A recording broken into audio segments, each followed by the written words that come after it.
What is going on, everybody? Welcome back into Celtics Talk Weekly Post Game Show. That's it. Let it roll. Let it roll. Celtics all game. All game. We're just not going to turn it off. The Boston Celtics guys are on the win column yet again. The Celtics advancing to 7-1 this regular season as they get past the Alanta Hawks. Shorthanded, no Jaylen Brown, obviously no Kristaps Porzingis. However, that was not a problem for Jason Tatum in the Boston Celtics tonight. 123-93 was your final score from Atlanta. Guys, Jason Tatum, 28 points on the night, 26 of those coming in the first half. Obviously, that's a season high for him. We will get into him shortly. Alongside me, guys, are my great co-hosts, Nick Franco and Brendon Cox. You guys know them. You guys love them. Guys, again, you know the drill here. Your initial thoughts, your reactions, and takeaways from the Celtics win on the road tonight. Definitely interesting lineup change too. I think with Neemias Queta going in at the 5, like I was saying before in a bunch of shows, Joe Mazzulla is going to try and kind of expand this starting lineup, especially now we know like Brown might be out for a couple games, but we know Porzingis isn't going to be back till December. And what I was saying was kind of alluded to was the center change, like kind of mixing up from Cornette, mixing up from Horford, and now Neemias Queta gets a little bit of a step into because I've noticed his offensive rebounding has been helping us get back up there. And then, he stepped up big tonight too in some key plays in the first half. So it was good to see a little bit of a change in that. Yeah, headband boys were going off tonight. Derek White and Tatum had fantastic games tonight shooting. I think Peyton Pritchard also had another great game, making his case for man of the year even more prominent.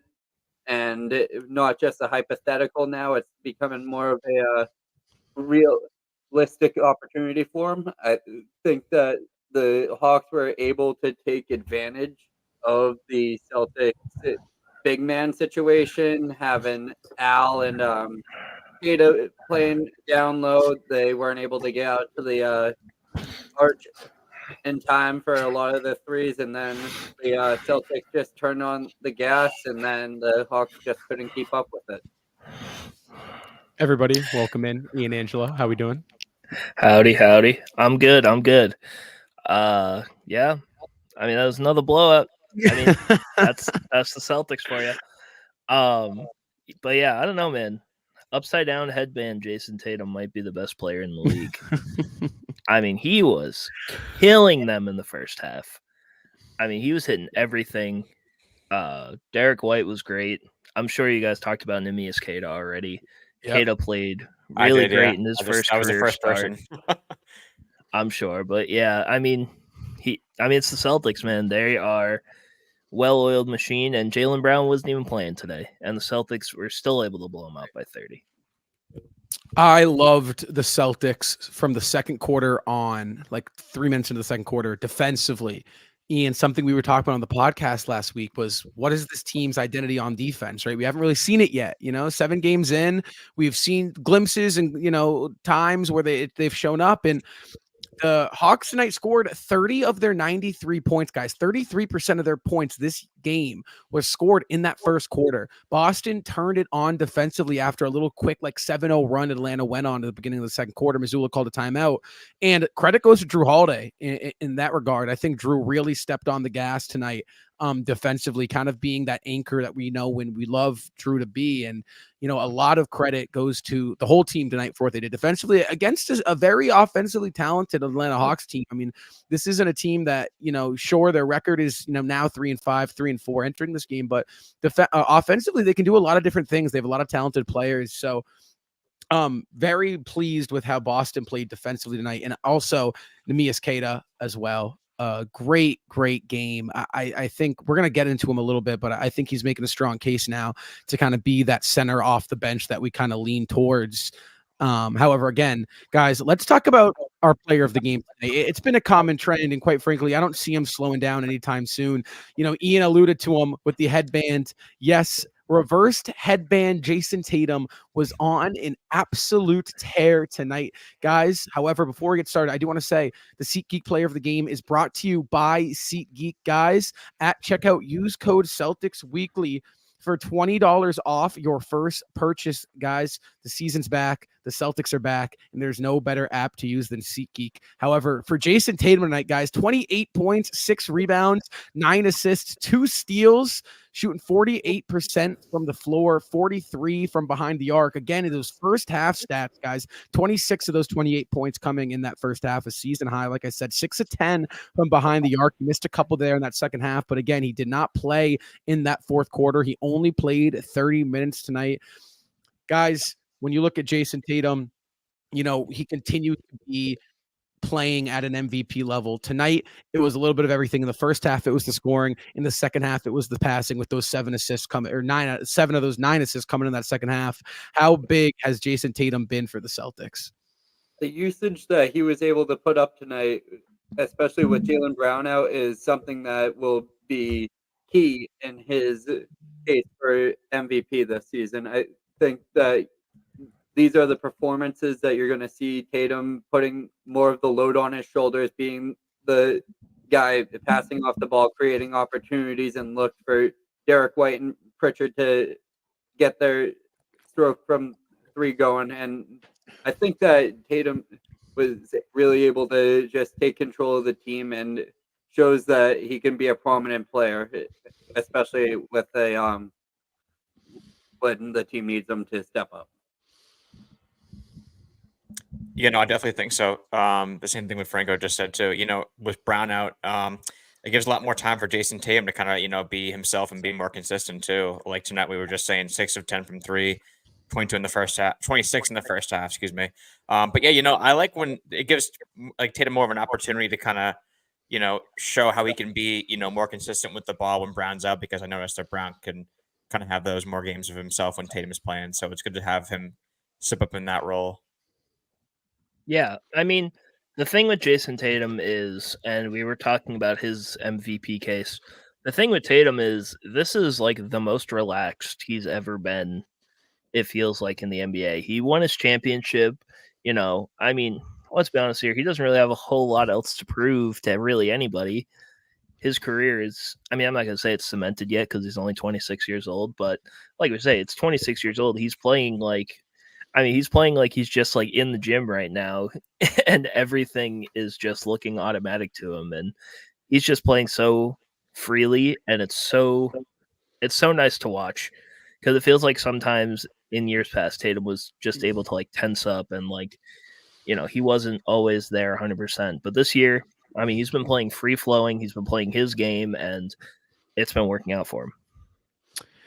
I think Jason Tatum has taken that year 8 leap, which we've seen every superstar player in the history of the sport take. Your prime, your peak performance starts at year 8.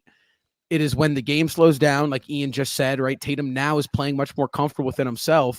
We saw it with Brown last year, and we're seeing it with Tatum this year. It's no surprise. This guy has been top of the world for the past 4 or 5 seasons now. He is just now putting all the tools together. And I think that a lot of what you're seeing out of Jason Tatum is just basketball.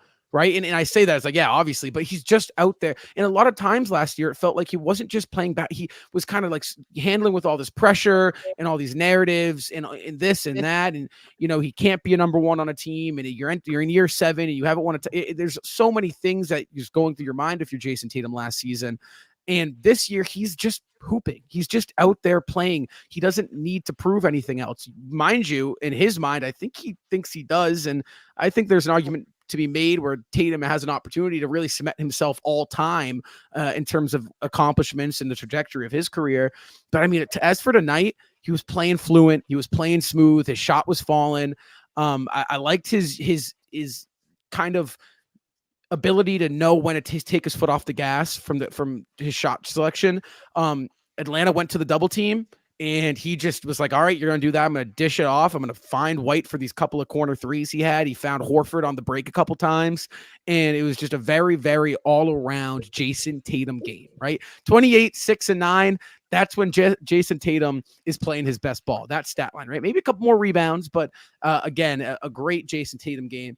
Guys, the star of tonight was Jason Tatum. But for Celtics fans, there's a big man down there that kind of feels like has arrived here for this season. And a lot of questions coming into this year was who is going to be the Celtics go-to guy with Porzingis out of the lineup and Al Horford's age kind of playing a factor. And look no further than Neemias Queta, guys. This is now his third straight game where kind of Joe Mazzulla has thrown him into the lineup in critical key moments. Tonight he got the start. 10 points, 7 rebounds to add along a steal and a block for the big man down low, guys. He had a team high yet again with a plus 31 plus minus. Ian, Neemias Queta, this is a guy we've talked about before. He's a guy that has shown glimpses and in flashes of how good he can be. But is this guy going to be the Celtics go-to guy off the bench now that he's kind of playing like this? I don't know, man. I mean, he's looked really great this season. It really started in that Pacers game when he came in the fourth quarter. I mean, it felt like the Celtics were like entire season, like game was over. It felt like the game was over. Neemias Queta came in, he played with energy, and the Celtics eventually made that big comeback in the end of that fourth quarter in Indiana. Yeah. And he was kind of the big catalyst of that. And in those games in Charlotte, he was playing with a lot of energy and he was everywhere. He is the center that the Celtics were kind of looking for. This is kind of the ideal backup center you want on the Celtics team. And, you know, obviously you can have the Robert Williams comparisons, and I feel like those are very valid. He looks a lot like Robert Williams, but I don't know. It's just something about him where he has taken a leap this year where it's kind of just like everybody else. He looks more comfortable. He looks exactly like he knows what his role is, and he's been thriving in it. And that's absolutely huge for the Celtics because the big man depth was a question. Robert Williams is no doubt one comparison. I'm going to throw in some JaVale McGee on the Golden State Warriors comparison.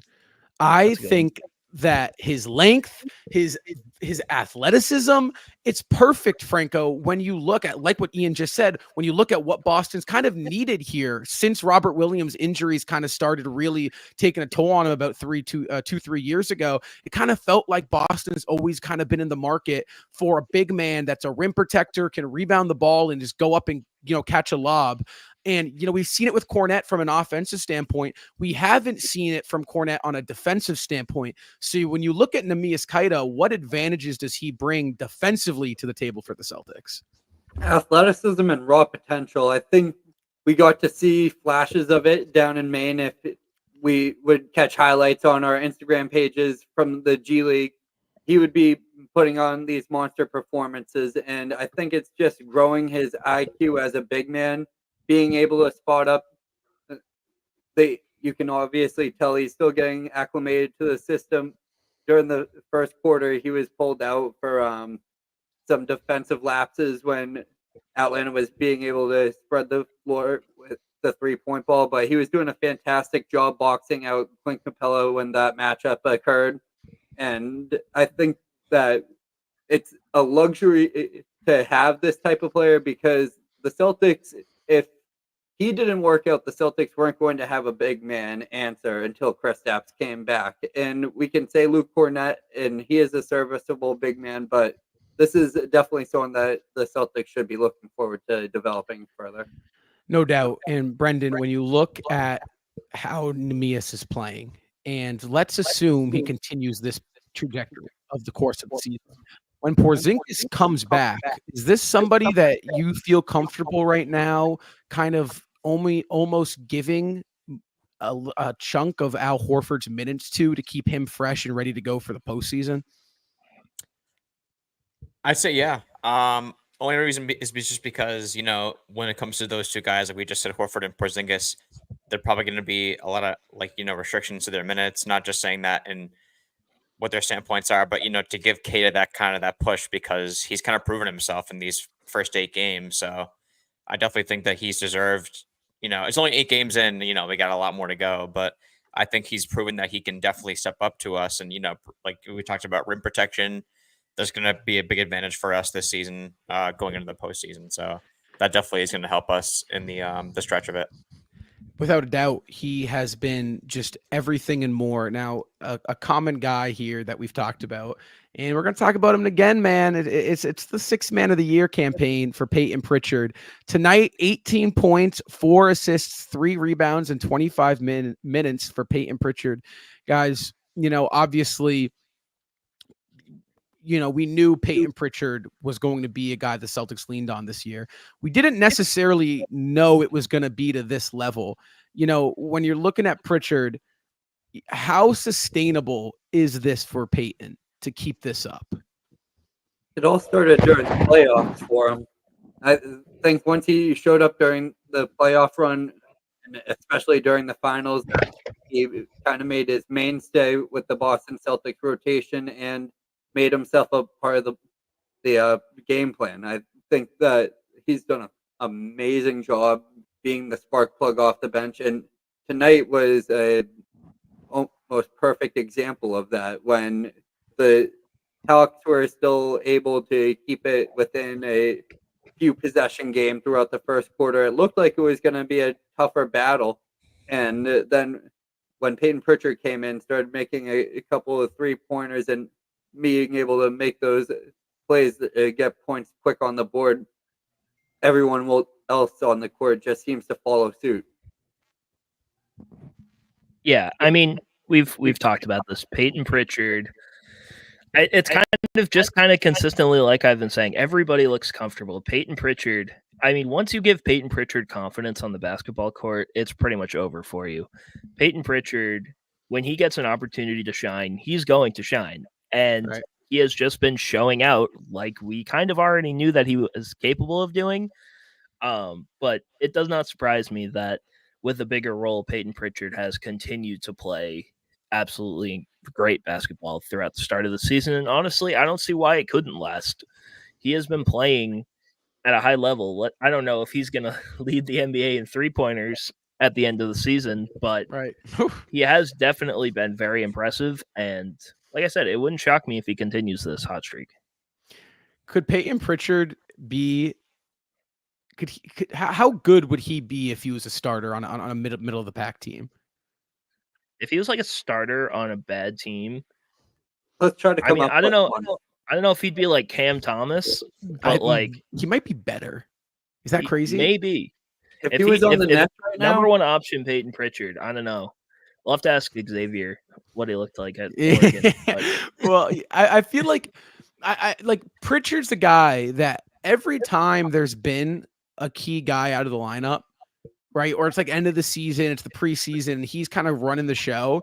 You look at the box score, it's like, oh yeah, there's 24, 9, and 5 out of Pritchard. And you're just like, wow, that was like effortless for him. So I feel like Pritchard has just continued to show just, flashes of just, he's an established NBA vet now, and he's an established kind of go-to 6-man.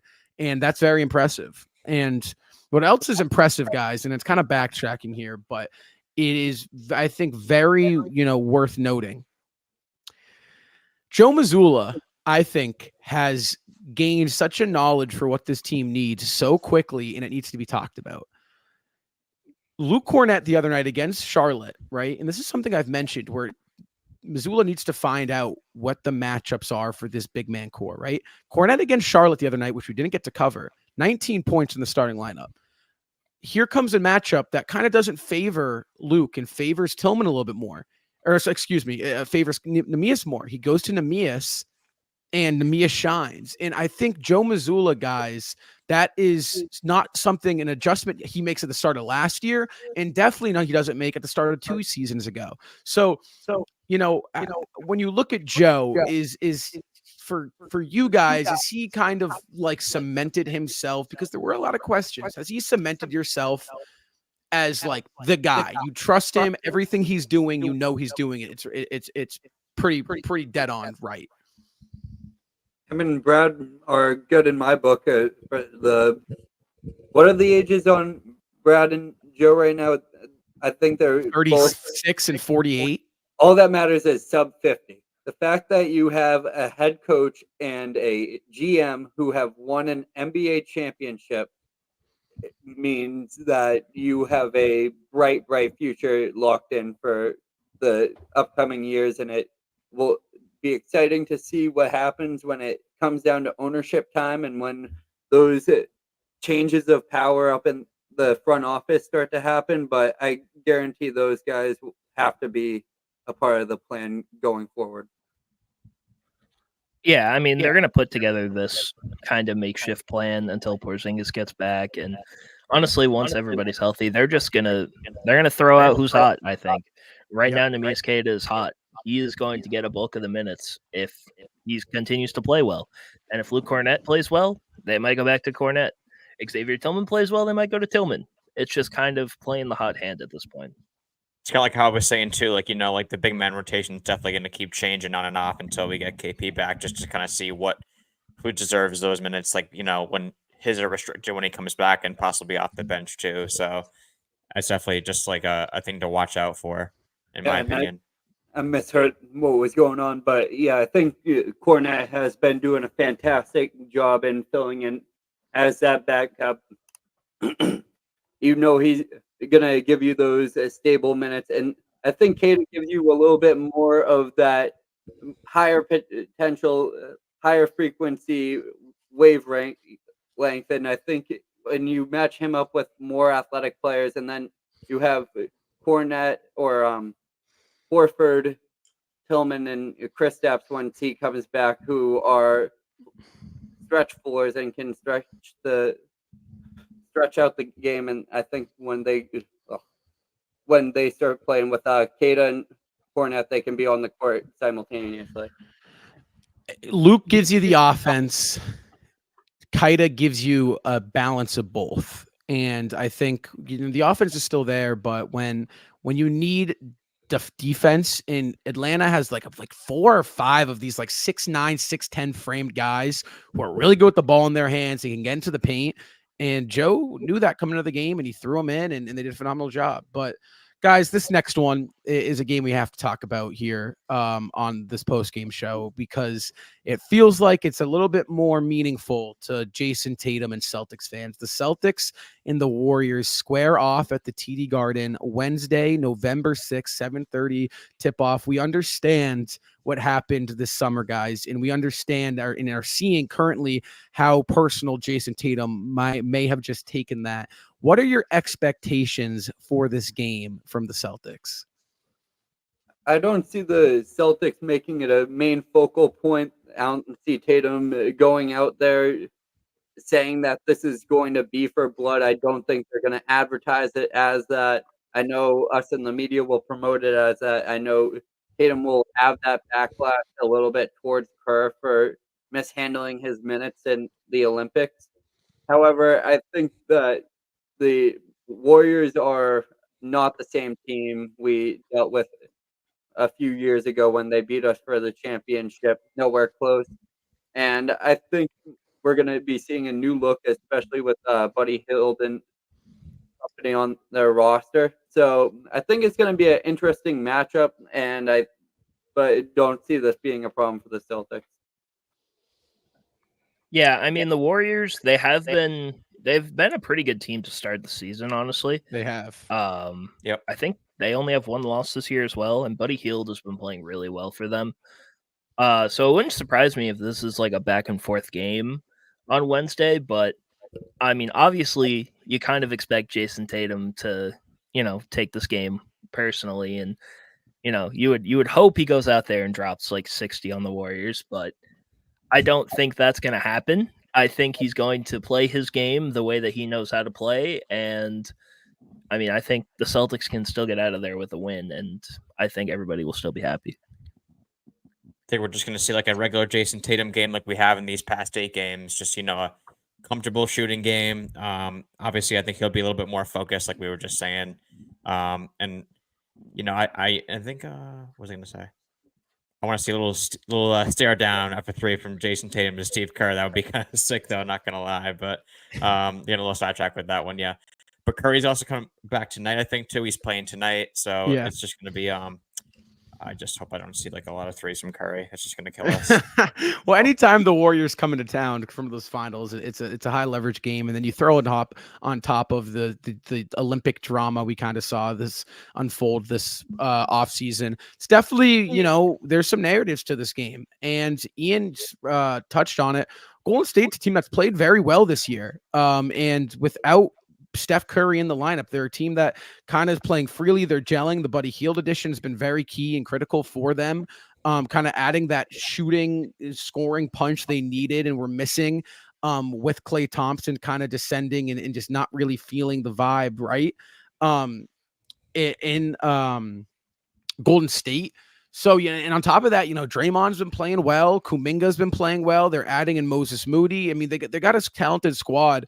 So, obviously in an ideal world, Jason Tatum goes out there and scores 50 points and, holds up the middle finger to Steve, right? Like, and all that, right? It's just like all that stuff. Of course you want to see it, but at the end of the day, the Celtics got a game to play and they got to show up and they got to compete. And if you're Jason Tatum, you can't let your own personal vendettas come in the way within winning a basketball game, because again, winning cures everything, right? There's no bigger statement to the league and to Steve Kerr than just by blowing them out in a team win. So I think there's two ways this goes. I've told Ian this, that I think Tatum either goes nuclear or he just is shooting any shot he can get up there and has a rough night. However, I don't necessarily see that, but I definitely think it's interesting to see Jaylen Brown, guys. Now, he has been out of the lineup now for the past 2 games for the Celtics. Now, when you look at that injury on top of the Kristaps Porzingis injury, how worrisome do you think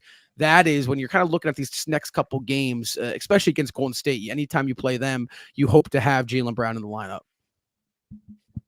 I think that the Celtics will be able to form around Tatum. I think like we were harping on earlier, especially from today's game, I think if Tatum can be able to, the best way Tatum can stick it to Kerr is if he has a game like he did today and plays his game fully through and is making the right plays, especially with Brown out, making the winning plays and not allowing anything to lapse them. Last thing we would like to see is Kerr be able to put together a defensive game plan that limits and stops Tatum from having a decent performance. Yeah, I mean, it's going to be interesting to see, because we know that at times Jason Tatum, I mean, I'm not going to say he's like over emotional, but like sometimes like the game, like a huge game can kind of like, it can get him a little riled up. So I'm very much hoping that Jason Tatum goes out there and just plays the game that he plays. But when it comes to Jaylen Brown, I also hope that he's healthy. If Jaylen Brown isn't healthy, I don't want him out there. Right. Even if it's against the Warriors, I don't care. I don't care if Jaylen Brown needs like another week or so. Give him as much time as he needs. Give him a vacation maybe if he wants. Yeah, exactly. I don't know. Have him go to Latvia with Kristaps and have them hang out together for a while. But yeah, honestly, just make sure you're healthy. I don't want him rushing back for anything. So when it comes to the Celtics, if Jaylen Brown plays, that would be amazing. If not, I mean, you would also see Jason Tatum probably take like 30 shots. So yeah, either way. I just obviously I'll allude to what you guys were saying too. It's like, you don't want to see anything too serious with the whole thing with Jaylen Brown going on. I've heard a lot of things going on. Like it might have had something to do with, his underwater workouts this summer, kind of maybe like aggravating some stuff to kind of build that body mass too. But, you just hope it's nothing like too serious. Like that's going to lead to like some, like, I don't want to jump the gun, but like hoping it's not like too serious if like surgery or whatever. But, Right, I mean, I think it just might be careful. something that he'll have to be careful and cautious, because the last thing we need is our stars injured seriously. So it's just going to be something to watch out for. But I think that, he'll fight through it, just maybe. So. I mean, that's the name of the game with the C's right now, right? Is just get through the regular Yeah. season, build good habits, right? And stay healthy.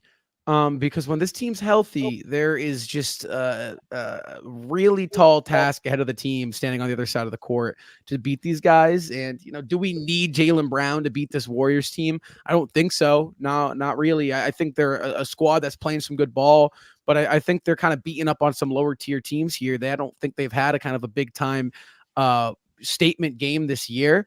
But we'll see. I mean, for me, again, it's just stay healthy. Jaylen Brown in that hip. It's a little weird. It kind of popped up out of nowhere. He, I believe, aggravated it in the Milwaukee Bucks game. So, just keep note of it. I think it's definitely worth monitoring. And what Ian said, if he isn't healthy, if he's not 100%, and that goes for anybody on the team this year, if they're not 100%, don't play them. There's no reason, especially with the way these bench guys have been stepping up. Yeah, I'm not worried about it. And just the first thing on everybody's mind should be just getting healthy, prioritize health. Right. And I think that will be very interesting for the Celtics moving forward. So again, guys, a little bit of a quicker show tonight. Not too much to address and talk about. However, the Celtics were able to pick up their 7th win on the year. They're 7-1. Guys, before we close out the show, this is worth talking about or just throwing out there. The Cleveland Cavaliers tonight took down the Milwaukee Bucks yet again. The Cleveland Cavaliers are now 8-0 on the year. The Milwaukee Bucks, guys, are 1-6. I'm not buying into really the records and standings right now. Obviously, the first 10. 1-6, Franco, is bad. I know. And I guarantee that there are Doc Rivers will probably be out of a job before the All-Star game. That will be my prediction if things continue to go south. I don't think the Giannis rumors are going to come into fruition this season. Right. If he is going to be moved, it will be a monumentous movement during this offseason. And the team that my prediction would be the Warriors, even though the Nets and the Heat are the ones tied to them. But I think the Bucks are going to hopefully start to figure things out. I think the East is simple enough that we'll be running into them maybe in the first round, and that's a potential possibility. They might be a play-in team this season. I mean, if 1-6 is terrible, but if you're Milwaukee, what did you expect to happen? You move off of Drew Holiday, right, for an aging Damian Lillard. In the process of moving off of Drew Holiday, right, who's also a little bit old, right? The moving off of Drew Holiday was a little premature, right? But I mean, he's still playing some great ball. You bring back an old Brook Lopez, an old injured Chris Middleton. You pay those two, right? And then you get off to a great start last year, believe it or not, right? You're playing good ball. You're the 2 seed. You're 4.5, 5 games back from Boston, who's on a heater, and you're within striking distance. And then you fire this rookie head coach who is doing a bang up job. And then you bring in a guy that has just been had a decades and plus resume of just failures and downfalls. And you bring him in and you expect things to go right. And then you get bounced in the first round. And I mean, just the whole thing, I think they burnt that city down and that team down the second they traded for Damian Lillard, who made it noted he didn't want to be anywhere else other than Miami. And they still pulled the trigger. And, in theory it works, but defensively they're not good. They're old. They have no cohesion. Doc Rivers does not know what he's doing. It's just a mess. It's just a mess. Hey, the definition of insanity is doing the same thing over and over again and expecting a different result. That's pretty much what it's like hiring Doc Rivers as your head coach in 2024. So, I mean, if you're Milwaukee, did you really expect anything different? I don't know, man. I mean, it's crazy because Dame and Giannis, actually outside of tonight, Dame and Giannis have played every game so far. Dame wasn't great to start the year, but he's been good recently. Giannis didn't play tonight, and they still almost won, and they still ended up losing. So, I don't know, man. Something's going on with Milwaukee. If I'm Giannis, get ready to learn shipping up to Boston because you're about to be a Boston Celtic. I mean, like, I don't know. We'll see what happens. I don't expect them to be 1-6 bad all year, but I think it's just a dumpster fire right now. But I'll tell you what, the Boston Celtics, they aren't a dumpster fire at all, guys. 123-93 was their final score tonight as the Celtics roll on to a 7-1 start. They beat the Alanta Hawks on the road. Jason Tatum tonight was your CTW SeatGeek player of the game, scoring 28 points, 6 rebounds, and dishing out 9 assists. The Celtics are back in action, guys, this Wednesday, November 6th at 7:30 as they're squaring off against a little 2022 finals rematch, Golden State Warriors and Steph Curry and company, headlined by this little narrative we got going of Jason Tatum versus Steve Kerr down there. Shout out Justin on the graphics there. Guys, after the final buzzer sounds on that game, we will have you covered right back here for the CTW Post Game Show. Guys, again, thank you so much for joining us and watching. And cue that music, guys. And until next time, go Celtics.